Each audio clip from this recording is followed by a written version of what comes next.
Innal insana khuliqa halu'a. Sesungguhnya manusia itu punya sifat komplain. Punya sifat berkeluh kesah. Kita baca ayat berikutnya. Idza masahu saru zazua. Apabila ditimpa kesusahan, ia berkeluh kesah. Wa idza masahul khairu manua. Apabila ia mendapatkan kebaikan, ia suka lupa.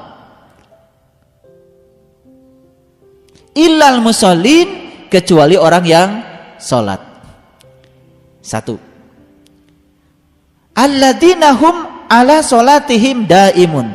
Yang kedua, sholatnya itu daim. Daim itu konsisten. Sholatnya itu terus saja dilakukan di situasi apapun. Nah, saya akan menjelaskan kepada ibu bapak sekalian bagaimana cara memperlebar konsep penerimaan supaya bisa memenuhi no complaint day. Satu, syaratnya apa? Harus sholat. Dua, sholatnya harus daim. Harus terus menerus pada situasi apapun. Berarti tidak bisa kita terjebak oleh sholat yang musiman.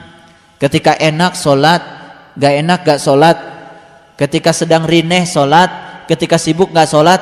Ini tidak akan menghilangkan komplain. Kita tata satu-satu dulu. Satu, sholat. Dua, sholatnya daim. Tiga, walladzina fi amwalihim haqqun ma'lumun. Orang-orang yang sadar bahwa dalam hartanya ada bagian tertentu buat orang lain. Itu tiga. Lisaili wal mahrum. Bagi orang miskin, bagi orang yang minta-minta, bagi orang yang tidak memiliki apa-apa. Ulangi lagi. Satu, sholat. Dua, sholatnya harus daim, terus menerus. Pak, kalau saya sholatnya terus menerus gimana dong? Apa saya bisa bekerja? Tuh, udah salah lagi. Sholat itu kan melekat artinya. Sholat itu melekatkan diri kepada Allah. Jadi ingat kepada Allahnya itu terus menerus. Itu maksudnya. Itu yang disebut dengan sholat yang daim. Yang ketiga, sadar bahwa pada harta yang ada pada kita ada bagian untuk orang lain. Bagian siapa? Bagian orang miskin, bagian orang yang minta-minta, bagian orang yang tidak mempunyai apa-apa. Yang keempat, mempercayai hari pembalasan. Pembalasan itu baik apa buruk? Baik apa buruk? Ya, pembalasan itu bisa baik, bisa buruk. Kan sudah dibahas di surat yang ke-99, ya kan? Semua yang baik akan dibalas dengan kebaikan. Semua yang buruk akan dibalas dengan keburukan. Kalau kita sadar dengan hari pembalasan, pasti kita akan melakukan yang baik-baik saja, karena pembalasannya pasti baik. Kan kita tidak mungkin ada yang menghendaki pembalasan yang buruk. Betul nggak? Pembalasan yang buruk pasti dari tindakan yang buruk. Pembalasan yang baik dari tindakan yang baik. Itu yang keberapa? Yang keempat. Yang kelima, takut akan azab Tuhan. Yang keenam, orang yang memelihara kehormatannya, ya. Jadi kehormatan. Li furujihim hafidun. Yang ketujuh, orang yang memelihara amanah-amanahnya. Walladzina hum li amanatihim wa ahdihim raun. Yang kedelapan, walladzina hum bi syahadatihim qaimun. Orang yang memberikan kesaksiannya. Ini harus dibahas satu-satu. Yang kesembilan, walladzina hum ala salatihim yuhafidun. orang yang memelihara sholatnya. Jadi bukan sekadar mendirikan sholat, bukan mengerjakan sholat terus menerus, tapi memelihara sholatnya. Jadi ada berapa? Ada 9. Memang syaratnya 9. Jadi kalau yang 9 ini kita pahami semuanya dan kita amalkan semuanya, ternyata kita akan mendapatkan kemampuan untuk melebarkan konsep penerimaan. Lalu kita akan memasuki no complaint day. Sekarang saya mau kasih tahu. Perhatikan saya. Kalau orang komplain, biasanya energinya positif atau negatif? Negatif. Bahwa energi negatif itu menular, percaya? Percaya ya? Jadi ngajinya hari ini adalah no complaint day. Tidak ada lagi komplain setelah hari ini. Dan untuk membangun itu semua ternyata tidak sesederhana itu. Tidak, saya hari ini tidak akan komplain. Ternyata ada 9. Ada 9. Ada 9, ya. Jadi yang pertama tadi apa? Ya, sholat. Sebelum saya lanjutkan ke sini, saya mau tanya dulu. Apakah kita masih punya sifat yang digambarkan di ayat 19, 20, 21? Masih suka komplain, berkeluh kesah, betul? Apabila ditimpa yang gak enak, suka protes. Kalau ditimpa yang enak, ngahep-hep. Masih? Berarti kalau masih, perlu dibahas yang 9 ini. Karena yang 9 ini akan membebaskan kita. Gitu. Jadi sebetulnya intinya adalah konsep penerimaan. Konsep penerimaan. Seberat apapun masalah kita, kalau kita memulai dengan menerima dulu, makanya jalan untuk memperbaikinya lebih mudah ketimbang kita tidak menerimanya. Ada sebuah perusahaan bis. Bisnya bis lama, remnya sudah pada blong, catnya sudah pada melotok, AC-nya udah pada mati. Ada yang penasaran, melakukan penelitian. Yang diwawancarai itu hanya 2 orang supir di perusahaan yang sama. Supir yang pertama ditanya, "Bapak sudah berapa lama kerja di sini?" "Wah, sudah lama, Pak." "Bagaimana Bapak pendapat Bapak tentang perusahaan ini?" "Wah, perusahaan ini tidak peduli sama karyawan, Pak." "Terus lihat saja, bisnya udah butut-butut kayak gini, remnya blong aja dibiarin. Terus apa lagi? AC mati aja Pak, dibiarkan. Terus saja dia ngoceh. Tidak ada satu kata pun yang baik." Tapi yang kedua, supir yang sama di perusahaan yang sama, supir yang berbeda di perusahaan yang sama, ditanya, "Bagaimana pandangan Bapak dengan perusahaan ini?" "Alhamdulillah Pak, anak istri saya bisa makan karena saya kerja di sini. Mungkin kalau saya tidak kerja di sini, nggak tahu deh nasib saya seperti apa. Perusahaan ini gimana menurut Bapak?" "Menurut saya sih perusahaan ini luar biasa Pak. Di saat perusahaan lain sudah pada bangkrut, perusahaan ini masih tetap saja berdiri, dipertahankan." Terus saja dia berpikir yang positif. Orang yang berbeda di perusahaan yang sama ternyata beda. Yang ini positif, yang ini negatif. Ternyata yang positif ini hidupnya lebih santai. Tidak banyak komplain, tidak banyak protes, menerima. Tapi menerima bukan berarti kita berserah kepada kenyataan. Tidak. Menerima dulu yang paling utama, setelah itu baru memperbaiki. Jalan untuk memperbaiki jauh lebih mudah kalau kita memulai dengan konsep penerimaan.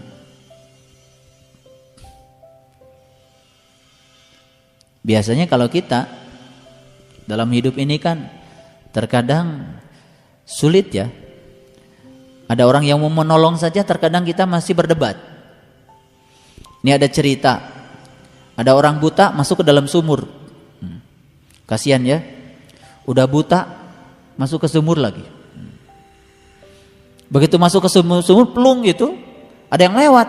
Karena dia teriak-teriak, ya udah ditolong. Ambilkan tali, kemudian diulurkan talinya ke bawah. Pikirannya sih yang menolong, kalau tali sudah di bawah, ya sudah, dia tinggal pegang ke tali, ditarik ke atas.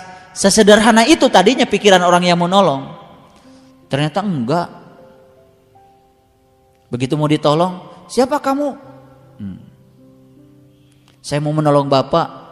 Ah, takut bermuatan. Ikhlas nggak kamu nolong saya?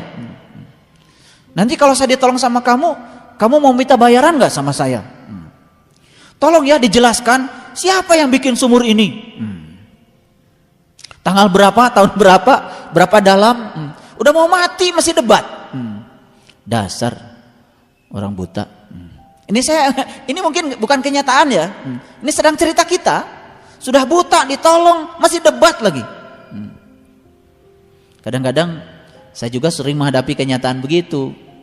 Mau diajarkan ilmu pembuta mata kolbu, mau dibawa ke alam yang terang benderang, tapi aduh susahnya setengah mati. Tapi saya cuma punya prinsip gini, saya jadi matahari saja. Matahari juga terus memberi, tidak pernah mengeluh. Makanya kenapa semua tanaman menuju matahari? Cuma satu alasan, karena matahari kalau memberi gak pernah mengeluh, melayani terus. Nih saya kasih tahu untuk yang muda-muda, yang cari uangnya masih susah. Selama kita berorientasi mencari uang, pasti kita akan melakukan tindakan bagaimanapun untuk memenuhi agar kita mendapatkan uang. Sekarang lupakan uang. Peribahasa yang mengatakan waktu adalah uang menurut saya harus ditiadakan. Capek kita. Dirubah sekarang. Saya ingin memberikan pelayanan yang terbaik. Saya ingin bermanfaat bagi banyak orang. Itu saja dilakukan. Insya Allah kita akan dikejar uang. Jadi tidak usah mengejar uang. Lakukan pelayanan yang terbaik, pasti semua akan berpusat pada kita. Sekarang sekali lagi, tanaman apa di bumi yang tidak menghadap matahari? Gak ada. Semua menghadap dia. Kenapa semua menghadap dia? Kenapa semua menyenangkan dia? Cuman satu alasan, karena dia memberi dan terus memberi. Ternyata hukum memberi pasti menerima.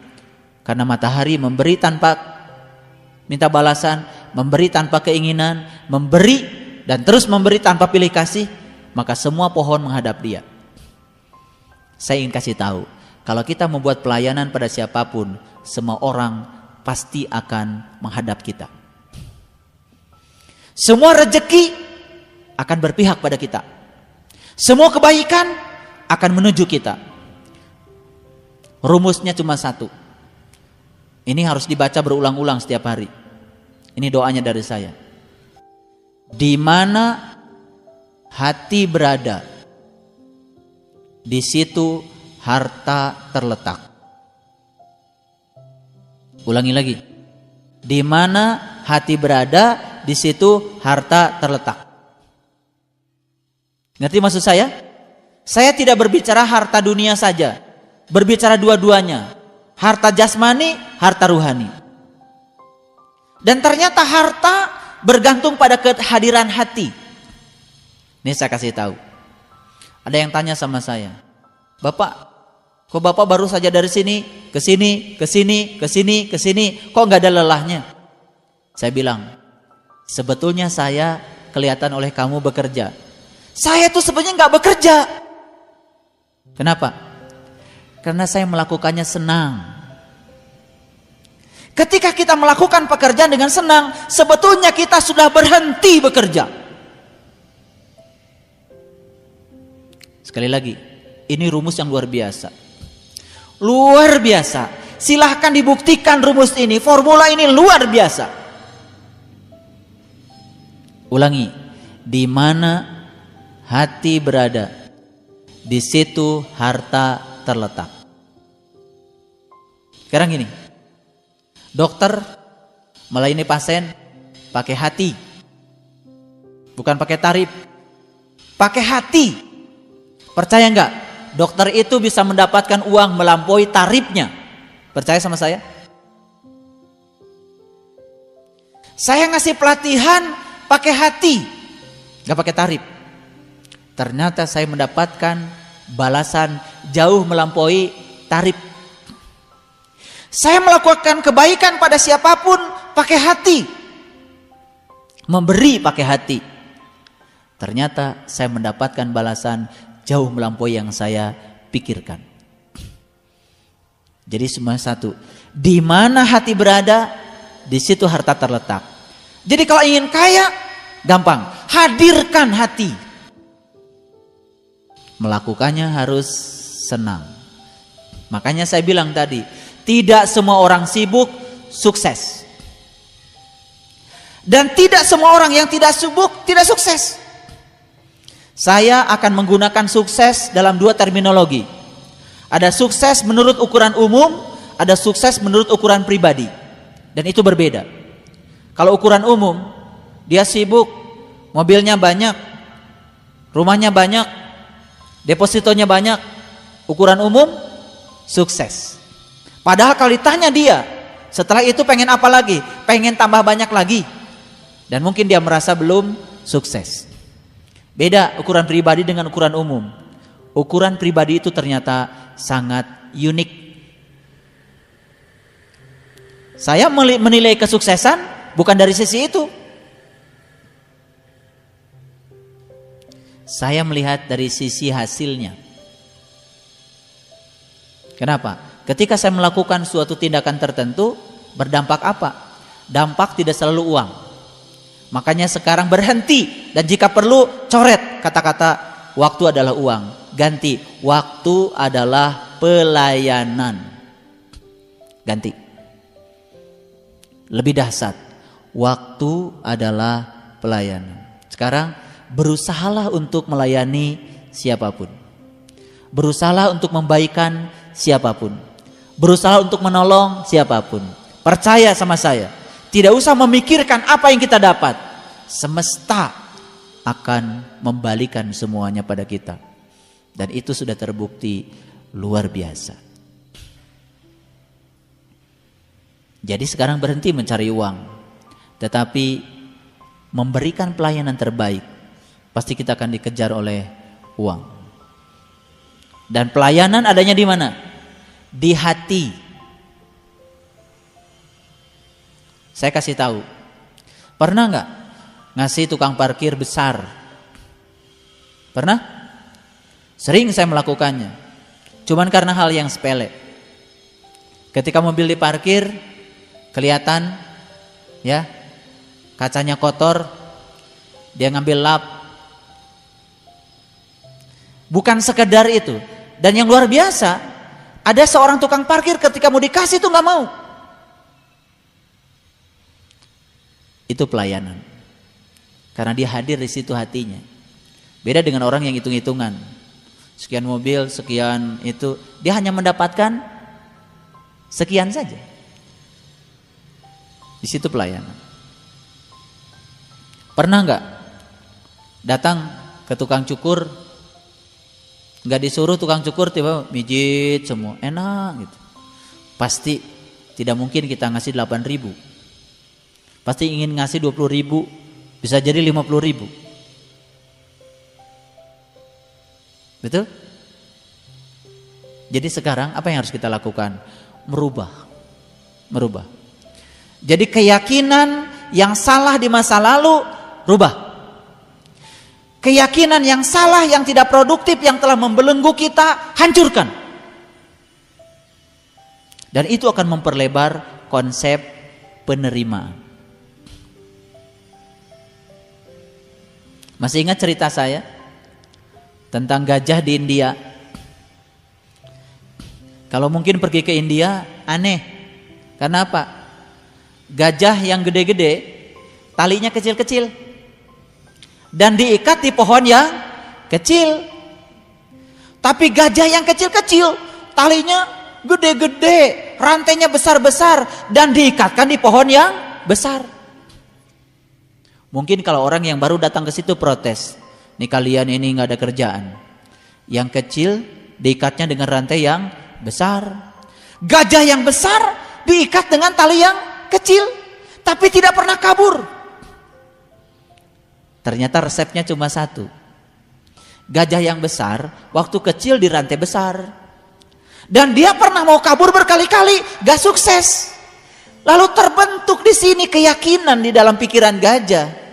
Kalau di kaki aku ada tali, jangan berpikir kabur, karena pasti tidak akan bisa lepas. Jadi ada keyakinan yang membelenggu dia, yang dibangun oleh kebiasaan, dan itu membelenggu pikiran. Jadi yang namanya kuburan di Quran bukan sekedar fisik. Keluar dari kuburan yang fisik ini mudah sekali, tapi keluar dari belenggu yang non fisik, yaitu belenggu pikiran. Ternyata itu yang telah menawan banyak orang di kehidupan masa lalunya, lalu dia sulit untuk berubah. Rezekinya gitu saja, cara berpikirnya gitu saja, cara bergaulnya begitu saja, cara merespon masalah gitu-gitu saja, tidak ada yang berubah. Kenapa? Ada keyakinan yang salah yang membelenggu, tapi kita tidak pernah periksa itu. Jadi kenapa si gajah yang besar tadi tidak kabur, berputar-putar saja di pohon yang kecil? Karena dia sudah berhasil dibelenggu. Dan waktu kecil dia tetap saja di rantai yang besar, pernah meronta mau kabur. Dan ternyata cuman menempelkan tali di kaki, si gajah sudah mengatakan pada dirinya, aku tidak mungkin bisa lepas dari sini. Jadi kalau manusia dibelenggu oleh kebiasaan-kebiasaan yang diyakini padahal itu salah, apa bedanya dia dengan gajah? Cuma gede badannya doang. Makanya gajah, lihat, gajah itu badannya gede tapi matanya sipit. Karena gajah itu memang lambang dari orang yang sedang dikendalikan oleh keinginan. Makanya ada Quran surat gajah, surat Al-Fil. Dan tentara gajah ini itu yang mau menghancurkan Ka'bah. Ngerti maksudnya? Kasihan deh lo. Kagak ngerti dari dulu. Tentara gajah menghancurkan Ka'bah. Ya Allah. Ka'bah yang itu seandainya ditubruk sama gajah, tembok lagi, gak ada masalah. Tapi Baitullah yang ada bersamamu, yang dikotori setiap saat oleh kotoran-kotoran gajah, itu yang sulit dibersihkan, itu yang sulit dibangun kembali. Dari mana gajah itu muncul? Gajah itu besar tubuhnya, sempit matanya, besar keinginannya, tapi sempit sudut pandangnya. Itulah gajah dalam dimensi yang lain.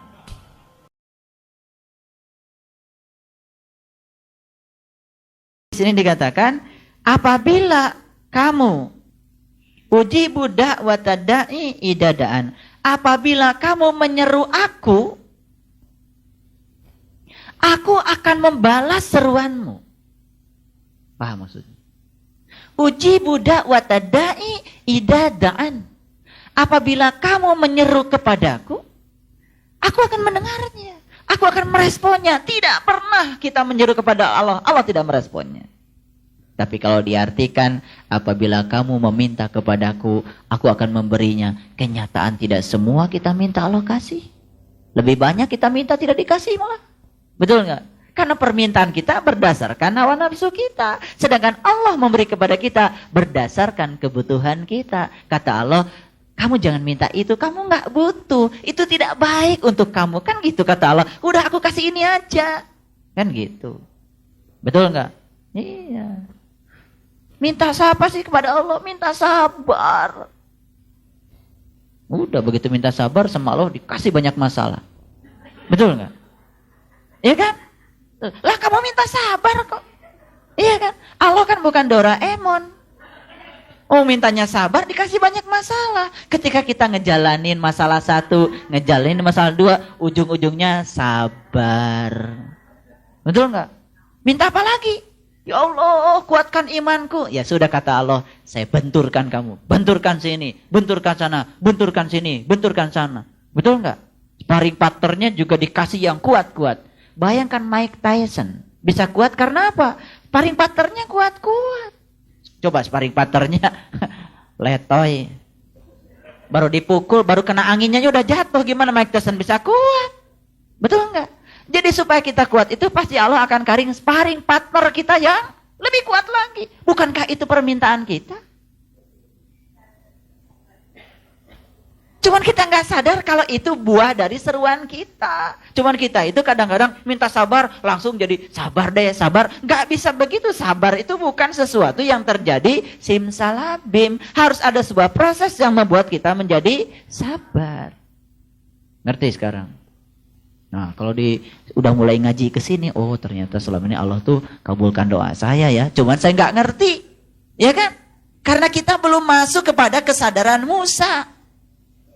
Baca buku Sidratul Muntaha saya. Ya, diulang lagi. Kesadaran Musa. Kesadaran Musa adalah kesadaran di mana kita sudah bisa berkomunikasi dengan Allah. Kata berkomunikasi dengan Allah dipahami oleh umat Islam di mana kita bercakap-cakap langsung dengan Allah. Nabi Musa juga tidak bercakap-cakap langsung dengan Allah. Kalau Allah bercakap-cakap, ya gimana Allah punya mulut? Betul enggak? Cara Allah bercakap-cakap dengan Musa gimana? Allah memberikan peristiwa pada Musa dan Musa mengerti setiap peristiwa yang terjadi pada Musa sebagai cara Allah berdialog dengan Musa. Jadi kalau Allah memberikan peristiwa pada Musa, apa tidak Allah memberikan kepada kita peristiwa? Memberi juga. Setiap hari kita disapa oleh Allah lewat peristiwa. Betul nggak? Subhanallah.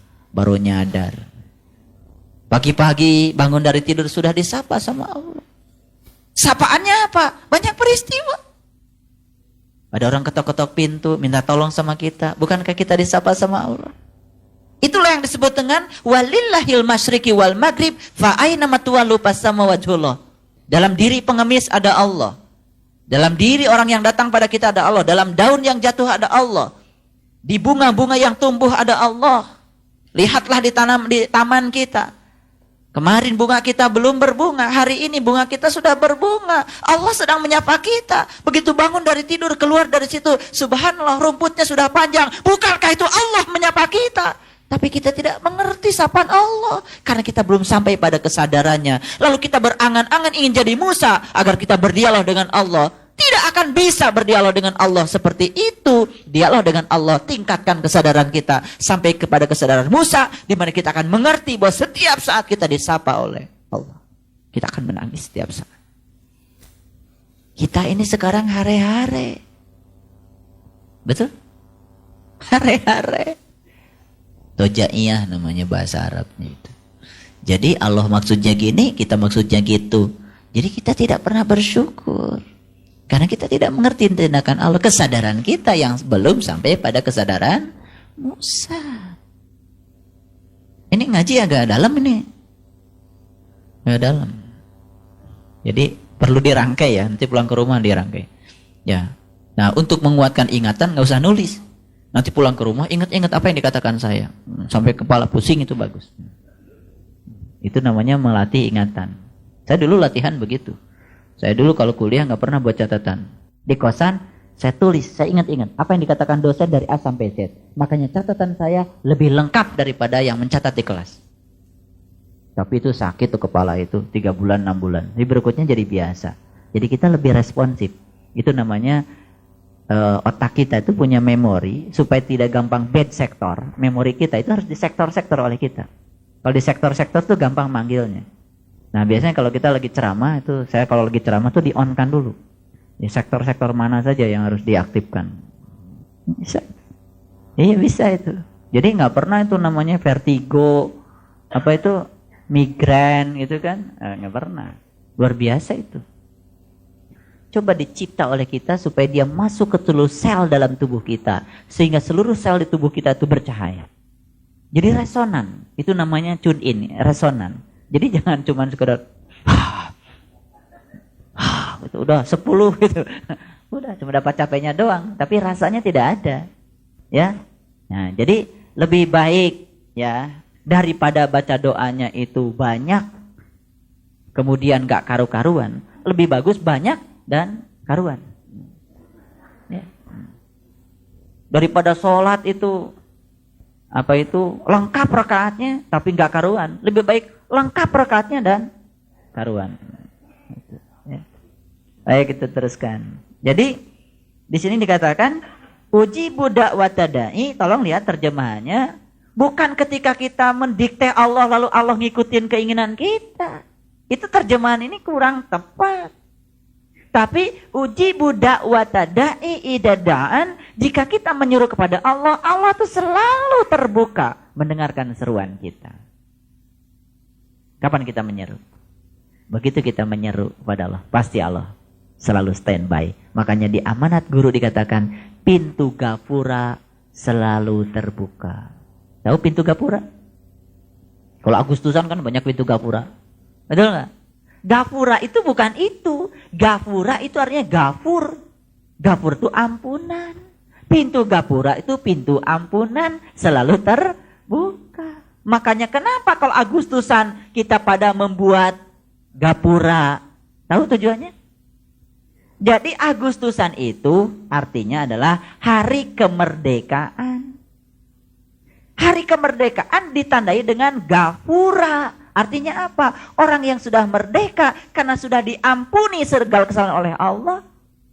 Itu namanya orang yang sudah merdeka. Kapan dia diampuni oleh Allah? Kalau dia sudah sampai kepada Allah. Maka Allah katakan di Quran, Inna fatahna laka fatah mubina liyaghfir lakallahu ma taqaddama min dambika wa ma ta'akhkhar wa yutimma ni'matahu 'alaika wa yahdiyaka siratan mustaqima. Liyaghfir lakallahu ma taqaddama min dambika wa ma ta'akhkhar. Allah akan ampuni dosamu yang telah lalu dan dosamu yang akan datang.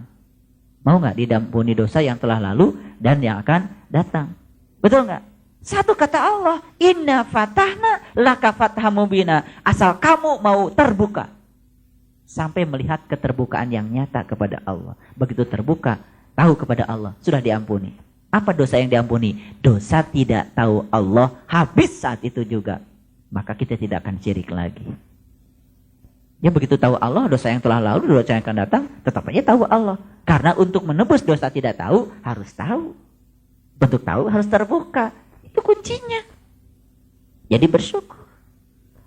Allah telah mempertemukan kita dengan orang yang menunjukkan jalan untuk membuka pintu kalbu kita.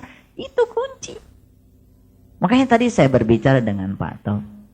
Pak Tau mengatakan, kalau orang menunda-nunda ilmu ini, ternyata makin ke belakang ya. Iya, saya bilang. Karena apa? Karena saya tahu bahwa sebetulnya setiap energi itu kekal. Maka ada hukum kekekalan energi. Energi itu tidak dapat diciptakan, tidak dapat dimusnahkan. Cuma dapat diubah bentuknya dari satu bentuk energi pada bentuk yang lain. Setiap orang itu diberi energi tertentu yang kekal. Taruhlah saya diberi energi 1.000. 700 saya gunakan untuk spiritual. 300 saya gunakan untuk dunia. Ya jelas. Spiritualnya akan lebih banyak daripada dunianya. Tapi kalau 700 untuk dunia, pasti untuk spiritual tinggal 300. Tidak mungkin 700 yang energinya cuma 1.000. Betul enggak? Jadi ketika kita condong ke sini, yang ini kan berkurang. Condong ke sini, yang ini berkurang. Itu sudah hukum kekekalan. Begitu kita kurang energinya ke sini, ya sudah ini makin melempem, yang ada adalah tarikan-tarikan duniawi. Misalkan 700 untuk dunia, 300 untuk spiritual. Ya dunia akan tambah sibuk. Allah di Quran mengatakan, jika engkau menginginkan dunia, aku akan berikan dunia itu kepadamu. Tapi jika engkau menginginkan Allah, Allah juga akan memberikan jalan-jalan agar kita lebih dekat kepada Allah. Gimana caranya? Caranya niatkan semua, baik yang dunia maupun yang akhirat, dua-duanya untuk Allah. Itu jadi akhirat semua. Ya tidak ada urusan dunia. Ya kan? Iya. Kan rumusnya kalikan masa dengan cahaya. Kan rumusnya itu. Kalikan semua masa dengan cahaya. Jadi energi semua. Jadi energi spiritual. Uang kita kalikan cahaya. Makanan kita kalikan cahaya. Semua dalam konteks untuk menuju kepada Allah. Kenapa kita makan? Agar kita bisa menemui Allah. Kenapa cari uang? Agar saya bisa menemui Allah. Gitu kan? Kenapa kamu kerja? Agar saya menemui Allah. Kenapa bikin rumah bagus-bagus? Supaya saya bisa tenang menemui Allah. Betul nggak? Jadi bukan untuk kemewahan. Semua dalam konteks mengalihkan masa dengan cahaya. Maka akan menjadi kelimpahan energi. Itu kunci. Kunci yang sangat luar biasa. Baik, kita teruskan. Jadi, apabila kamu menyeru kepada Allah, Allah juga akan merespon seruan kita. Ujibu da'watad da'i idza da'an. Tapi Allah katakan apa? Fal yastajibu li wal yu'minu bi. Ada syaratnya. Apa syaratnya? Fal yastajibu li, maka kamu harus memenuhi segala keinginanku. Apa keinginan Allah? Keinginan Allah itu adalah tujuan Allah menciptakan kita. Allah menciptakan kita bukan untuk kita, tapi Allah menciptakan kita untuk tujuan Allah, agar kita mengikuti apa yang diinginkan oleh Allah. Jadi kita harus tahu kenapa Allah ciptakan saya dalam wujud seperti ini.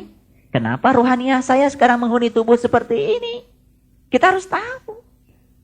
Nah, ketika kita tahu hakikat keberadaan kita dan kita bisa menerima seutuhnya keadaan kita hari ini, maka disitulah kita akan menemukan sebuah kekuatan pada diri kita. Itu syaratnya. Kemudian yang kedua, wal yu'minu bi. Apa katanya? Wal yu'minu bi, dan imanlah kepadaku. Jadi syarat untuk agar kita menyeru Allah, Allah merespon seruan kita, kuncinya cuma dua. Satu, temukan tujuan Allah menciptakan kita. Yang kedua, iman kepada Allah. Nah, makanya doa yang tadi, Rabbana amanna. Paham? Oke, terus ya. Kemudian di sini katakan la'allahum yarsyudun, supaya kamu menjadi orang-orang yang pintar. Yarsyudun itu adalah orang-orang yang pintar, supaya kamu pada menjadi guru. Mursyid itu guru. Ini yarsyudun, supaya kamu menjadi orang-orang yang pintar, menjadi orang-orang yang cerdas. Cerdas apanya? Cerdas spiritualnya. Supaya kamu pada menjadi mursyid. La'allahum yarsyudun. Subhanallah. Ya. Kemudian kita lihat doa yang kembali lagi pada Quran surat apa tadi? Ali Imran 53. Jadi, Rabbana, ya Tuhanku, amanna. Aku telah beriman bima anzalta, pada apa yang telah Engkau turunkan kepadaku. Paham? Wa taba'na rasulah, karena aku telah mengikuti rasul. Kita telah mengikuti para penerus tugas kerasulan. Sama itu mengikuti rasul. Tentang hal apa? Tentu saja tentang hal yang ada hubungannya dengan bima anzalta, tentang apa yang Allah tunjukkan kepada kita. Jadi dari dulu kita sudah iman, tapi apa yang Allah tunjukkan pada kita? Tidak ada. Dari dulu kita mengaku sudah mengikuti rasul, tapi kita mengikuti rasul dalam hal apa? Dalam segala hal, tapi yang paling pokok gak diikuti. Saya kan Pak jadi panitia muludan setiap tahun. Gak penting. Tidak akan ditanya oleh Rasul, berapa kali kau jadi panitia mulud? Apakah zaman Rasul ada peringatan maulid? Tidak ada. Saya bukan anti mauludan. Saya juga sering diundang menghadiri ceramah untuk maulid. Tapi kalau kita perhatikan zaman Rasul tidak ada peringatan maulid. Nah, orang yang berpikirnya sempit, Rasul juga tidak mencontohkan maulid. Ya iya, zaman Rasul belum ada maulidan. Mikirnya sempit banget. Ya kan? Ya kita itu yang berikutnya ingin mengenang. Sama seperti haul. Ya kan? Lah orang tua kita juga kapan meninggalnya, kapan lahirnya. Sebagai rasa hormat dan khidmat pada leluhur kita, ada haul. Ya kan? Haul Bung Karno, ya kan? Ada tuh haulnya, betul nggak? Diperingati supaya kita mengingat akan pesan-pesannya, mengingat keteladarannya, kan begitu, betul nggak? Tapi kita mengadakan maulid itu nggak ngerti. Maulid itu kan 12 Rabiul Awal. Kok 12 sih? Ya kan? 12 itu maulid. Maulid itu sama dengan Natal. Kalau Natal ya 25, tapi bulan 12 juga. Subhanallah. Muter-muter juga. Natal 25, 2 dan 5 7. 7 ya ini. Kalau menggunakan yang 7, pasti kita akan bisa sampai pada yang 12, 1 dan 2. Betul nggak? Maulid, terlahir kembali kita, bangkit spiritual kita. Nah itu intinya. Jadi kalau kita mengikuti sunnahnya Rasul, sunnah Rasul itu cuma satu, cara menemui Allah. Itu sunnahnya. Jangan yang lain-lain.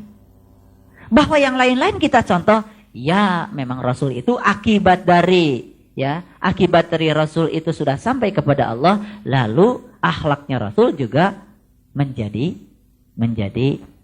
terpengaruh oleh apa yang Rasul alami sebagai pengalaman spiritualnya dengan kehadiran Allah. Ya, baik kita teruskan. Jadi, Rabbana amanna bima anzalta wa taba'na rasulah faktubna. Semoga engkau golongkan aku ma'asyahidin, orang-orang yang bersaksi. Ma'asyahidin menjadi orang-orang yang mati dalam keadaan bersaksi. Syahidin itu adalah gelar Allah buat para syuhada.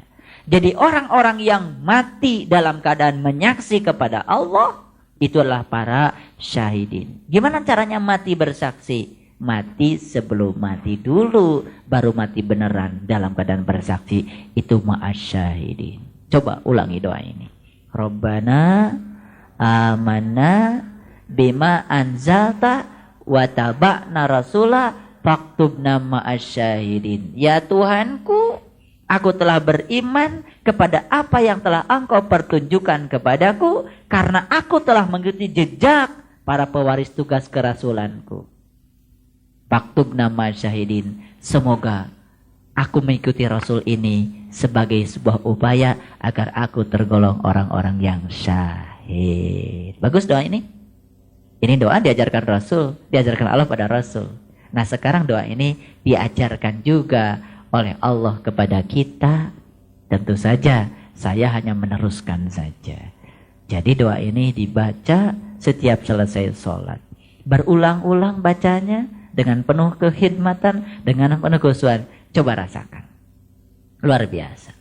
Ini adalah doa yang diajarkan langsung oleh Allah. Berarti ini adalah kata-kata yang langsung dari Allah. Berarti memiliki legitimasi karena ini legal. Jadi bukan kita mengatur Allah, tapi Allah mengajarkan ini kepada kita. Supaya kita menjadi orang-orang yang memiliki rasa percaya diri. Ya Tuhanku, aku telah beriman. Itu kan rasa percaya diri. Ya kan? Tapi rasa percaya diri ini rasa percaya diri yang lahir secara alamiah karena kita mengalaminya. Bukan karena fanatisme agama. Tolong perhatikan. Subhanallah. Luar biasa. Sudah apa? Ya, tes dulu. Rabbana amanna bima anzalta wa taba'na rasula faktubna ma'asyahidin. Amin. Ya Tuhanku, aku telah beriman kepada apa yang telah engkau pertunjukkan kepadaku, karena aku telah mengikuti jejak para pewaris tugas kerasulanku. Semoga aku mengikuti Rasul ini sebagai sebuah upaya agar aku tergolong orang-orang yang syahid. Assalamualaikum warahmatullahi wabarakatuh.